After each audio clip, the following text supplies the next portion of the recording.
Panaad sang Maki Pilipinas. Botohan ko ang Maki Pilipinas. Makibanwa sa dutang pinaunwan. Kapitawo kag may respeto sa kabuhi kag pamilya. Siya matarong kag batas makighiupod.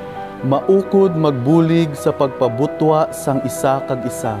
Makihustisya, may kabalaka. Mainilik doon sa isig katamo. Naga, upod sa tanan, wala siya, nagapangbiya. Maka, parigayon sang kaayuhan para sa tanan.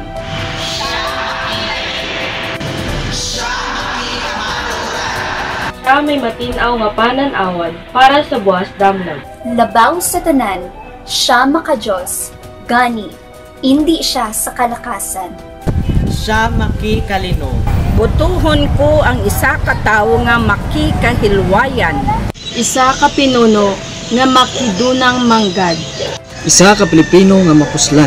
Kag matarong ang pangabuti. Sa una-una, sa pulong, kag sa buhay.